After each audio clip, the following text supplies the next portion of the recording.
और मेरी सभी को चेतावनी है। वर्णन किया है कि इन जगहों पर बड़े पैमाने पर बांग्लादेशी घुसपैठिए, रोहिंग्या और शेरशाहवादी मुसलमानों का नाम अवैध ढंग से चढ़ाया जा रहा है वोटर लिस्ट में। कि अगर एक भी जेन्युइन आदमी का नाम वोटर लिस्ट से काटने की नापाक कोशिश की गई तो हम लोग सड़क से लेकर के माननीय सर्वोच्च न्यायालय तक जो है इसको लेकर जो है लड़ाई लड़ेंगे। आप सिर्फ एक कम्युनिटी को टारगेट करते हैं। अस्सलाम वालेकुम, नमस्कार, आदाब। अभी सोशल मीडिया में भारतीय जनता पार्टी के पूर्णिया प्रमंडलीय प्रभारी देवेंद्र कुमार केसरी जी का एक 28 अगस्त 2025 का पत्र वायरल हो रहा है, जिसमें उन्होंने कई गंभीर बेबुनियाद आरोप लगाते हुए मुख्य निर्वाची पदाधिकारी बिहार को पत्र सौंपा है।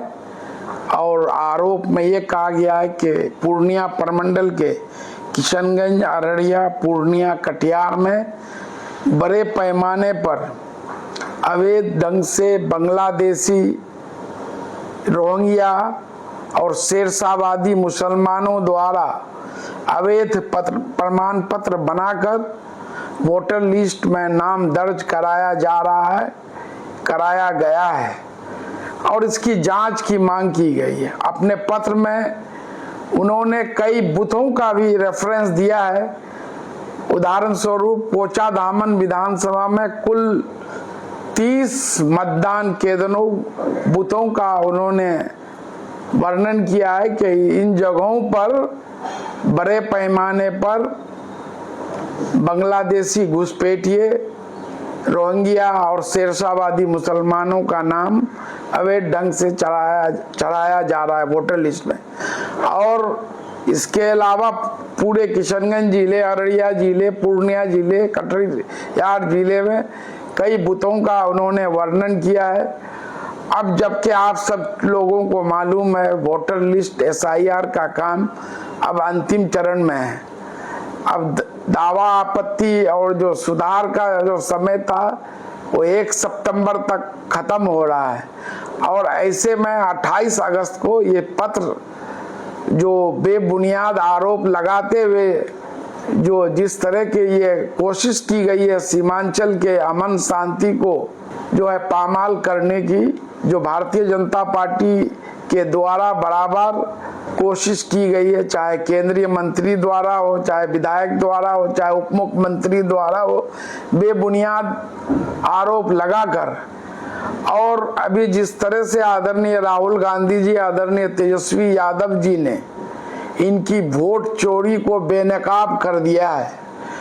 और अभी ये लोग पिछले 15 दिनों से बिहार के विभिन्न जिलों में वोटर अधिकार यात्रा पर निकले हुए हैं। कल 1 सितंबर को इसका पटना में समापन है। इससे जिस तरह का समर्थन आम जनमानस, आम जनता का, सभी धर्म जाति से ऊपर उठकर पूरा जनसैलाब सड़कों पर उतर आया है।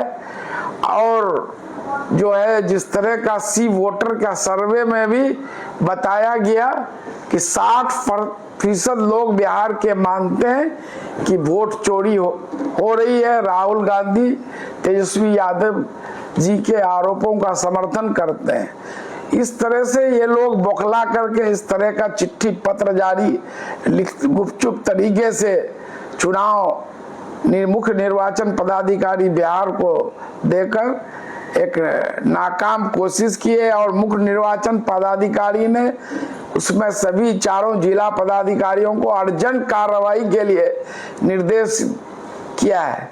जबकि इतने लोगों का नाम गलत ढंग से SIR में काटा गया।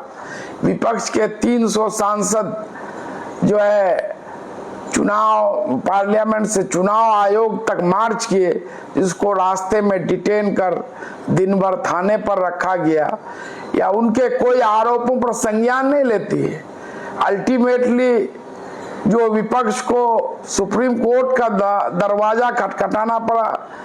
माननीय सांसद मनोज झा जी माननीय सांसद महुआ मित्रा जी, सामाजिक कार्यकर्ता योगेंद्र यादव जी, मेरे द्वारा और कई ऑर्गेनाइजेशन द्वारा माननीय सर्वोच्च न्यायालय में जनहित याचिका दायर कर न्याय की मांग की गई थी, जिस पर सुप्रीम कोर्ट से कड़ी फटकार चुनाव आयोग को लगी और अल्टीमेटली उसको 65 लाख जो नाम हटाए गए हैं उनके नाम सार्वजनिक करने पड़े। बूथ लेवल पर लिस्ट टांगने का निर्देश दिया, जिला लेवल पर वेबसाइट बनाकर कारण के साथ। उसी तरह बिहार के जो मुख्य निर्वाची पदाधिकारी है उनके वेबसाइट पर 65 लोगों का नाम कारण के साथ कि किनका नाम किन कारणों से हटाया गया है, और मतदाताओं को ये ऑप्शन भी दिया है कि आप ईपिक नंबर से उसको सर्च कर खोज कर पता कर सकते हैं कि आपका नाम अगर हटा है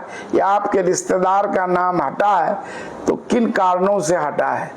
तो ये मजबूर होकर सुप्रीम कोर्ट के फटकार के बाद इनको करना पड़ा, और अभी जो समय सीमा बढ़ाने के लिए माननीय सर्वोच्च न्यायालय में कल 1 सितंबर को फिर सुनवाई, और उसमें कल पता चलेगा माननीय सर्वोच्च न्यायालय इस पर क्या निर्देश देते हैं। और मेरे सभी लोगों से अपील है, जनप्रतिनिधि खासकर समाज सेवी, आप लोग अपने अपने बूथों पर जो है नजर रखें कि कहीं भी कोई जेन्युइन आदमी का नाम नहीं कटे।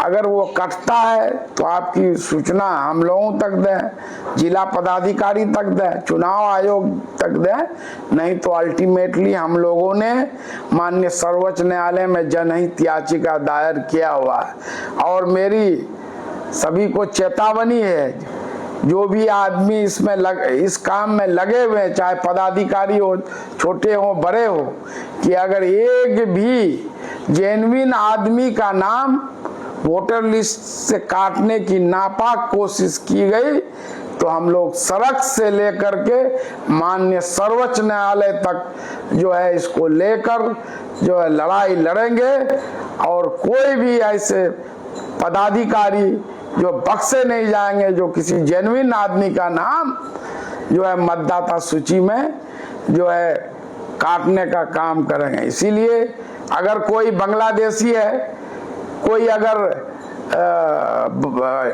बर्मा से आया हुआ है, नेपाल, उसको आप चिन्हित कीजिए। आप सिर्फ एक कम्युनिटी को टारगेट करते हैं, जबकि मैं जानता हूं, सभी लोग जानते हैं, बड़ी तादाद में नेपाल से भी लोग आकर के इंडिया में बसे हुए हैं, तो आप उनके बारे में कुछ नहीं बोलते हैं। और बार बार आप शेरशाह कम्युनिटी को, शेरशाहवादी कम्युनिटी को टारगेट करते हैं। और जो है आपको जानकारी होनी चाहिए कि रोहिंग्या मुसलमान कोई बांग्लादेशी नहीं है, वो लोग बर्मा से आए हैं। आप जो है परमंडलीय प्रभारी हैं तो आपको जानकारी भी होनी चाहिए। आप लोग जो सिर्फ कुछ न कुछ काम तो कुछ करना नहीं है, आप लोगों की जड़ें हिली हुई हैं, इसीलिए ये अनर बयान देते रहे। इससे बाज आइए, 2 महीना 3 महीने में आप सत्ता से, बिहार से बेदखल हो रहे हैं, और 2029 में या उससे पहले भी आप लोग दिल्ली से भी बेदखल होंगे। बौखलाहट है। अभी जिस तरह का आप देख लीजिए सोशल मीडिया में, ट्विटर में, जिसको अब एक्स कहा जाता है, इंस्टाग्राम में, फेसबुक में, यूट्यूब में, जिस तरह से राहुल गांधी का फॉलोअर्स, व्यूअर्स जो बढ़ रहा है, अब दोनों का एक दिन का कोई एक पोस्ट का कंपैरिजन कर लिए, हर में राहुल गांधी भारी पड़ रहे हैं। मतलब देश की जनता अब इनके झूठे वादे को समझ सकी गई है, इसलिए राहुल गांधी जी के साथ और बिहार में तेजस्वी यादव जी के साथ खड़ी है। इनकी जड़ें हिली हुई है, इसलिए ये लोग झूठा बेबुनियाद आरोप लगाकर जो सीमांचल के लोगों को परेशान करने की कोशिश करते हैं। कोई अगर जेन्युइन घुसपैठी है तो आप एक पकड़ के दिखाइए। 11 साल में भारतीय जनता पार्टी की सरकार केंद्र में है, देश की सीमाएं गृह मंत्रालय के अधीन है, अमित शाह जी गृह मंत्री हैं, और जो है 20 साल से बिहार में नीतीश जी की सरकार है, तो उसमें 15 साल एनडीए बीजेपी के साथ है, और इसमें आप अब कुछ नहीं कर पा रहे हैं। एक भी बांग्लादेशी कहीं से निकाल नहीं पाए, एक घुसपैठिए पकड़ नहीं पाए, तो आप अपनी नाकामी छुपाने के लिए सब गलत बयानबाजी करें। मेरी आपसे दरखास्त होगी कि इस सबसे बाज आइए, आपको इससे कोई फायदा होने वाले नहीं है। आप लोग बेनकाब हो गए हैं, आप लोग वोट चोरी करते हुए पकड़ा गए हैं। इस बार बिहार की जनता जागी हुई है, ऐसी कोई कोशिश होगी तो उसको हम लोग सब लोग मिलकर बेनकाब करेंगे।